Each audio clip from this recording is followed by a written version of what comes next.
이재명 대통령이 취임 뒤 처음으로 국회 시정연설에 나서 여야의 추가 경정 예산안 처리에 대해서 협조해 달라고 요청했습니다. 영상 바로 보시죠. 경제 위기에 정부가 손을 놓고 긴축만을 고집하는 것은 무책임한 방관이자 정부의 존재 이유를 스스로 부정하는 일일 수도 있습니다. 이번 추가 경정 예산안은 경제 위기 가뭄 해소를 위한 마중물이자 경제 회복을 위한 최소한의 조치입니다. 대한민국 경제의 활력을 되찾고 국민이 행복한 나라를 만드는 데에 국회가 적극 협조해 주시기를 부탁드리면서 대통령이 직접 국회로 와서 추경 예산에 대해서 설명을 했습니다. 오랜만에 보는 장면이었고요.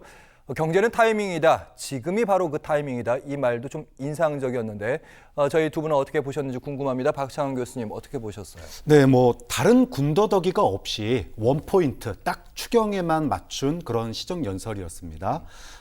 차이보다는 공통점, 그리고 대립보다는 평화, 비상식보다는 상식, 이렇게 경제와 외교, 다른 부분에 있어서는 차이가 있을 수 있지만 경제와 외교에 있어서는 진영을 넘어서 국민들 앞에서 하나 되는 모습을 보여주자, 이런 취지로 전반적으로 이어갔거든요. 예. 그러면서 경제 부분에 있어서 지금 0% 위기, 경제 성장의 위기 아니겠습니까? 민생 안정, 경제 성장의 마중물로서의 추경의 필요성을 호소를 했는데, 다른 쟁점들도 사실은 많이 있어서 예를 들어 총리 인선안이라든지 여러 가지, 그다음에 이제 그 인사와 관련된, 청문회 관련된 그런 이제 당부의 말도 있지 않겠느냐 그랬는데 그런 거 싹 뺐어요. 그 얘기는 결국은 이재명 대통령이 지금까지 일해온 스타일이 지금 취임한 지 얼마 안 됐지만 일 중심으로 딱 일만 딱 얘기하고 그걸 나눠서 쪼개가지고 하나하나 이렇게 풀어가는 스타일이신 것 같아요. 네. 그런 점에서 원포인트 추경 시정연설이 굉장히 군더더기 없고 깔끔했다, 이렇게 평가하고 싶습니다. 깔끔했다, 원포인트였다, 일 얘기만 했다 하셨습니다. 오늘 이재명 대통령에 대해서 시정연설을 쭉 보면서 추경에만 집중했다 이런 평가를 하셨는데, 보시는 것처럼 사실은 저희가 관련 영상을 보여드렸는데 화려한 수식어도 없습니다. 거기에다가 총리 후보자 인준도 없고요. 오직 돈에 관한, 액수에 관한 얘기만 했습니다. 김대현 평론가님 어떻게 보셨어요? 김민석 총리 후보자와 관련된 부분은 오늘 언급할 내용은 아니었죠. 그렇기 때문에 이재명 대통령이 관련해서 내용을 포함하지 않은 것은 당연한 거라고 보여집니다.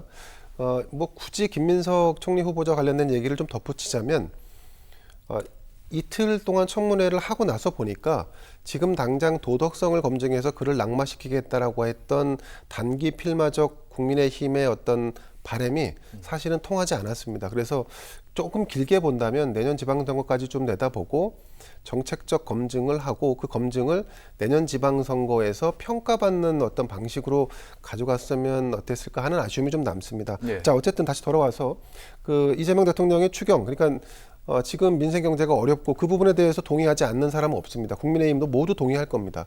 특히나 소상공인 자영업자, 그리고 여기에 플러스하자면 농민들도 마찬가지입니다. 그래서 굉장히 어려운데 저는 지금 현금 살포에 대해서 개인적으로 동의하지 않습니다만, 지금 자영업자들은 현금 얼마라도 필요하다라는데 대체로 공감하고 있습니다. 그러면 정부가 지금은 나서야 할 때고, 일정 정도 국민들의 일부 어려운 국민들이 원하고 있다. 거기에 대한 정부의 화답이 필요하다.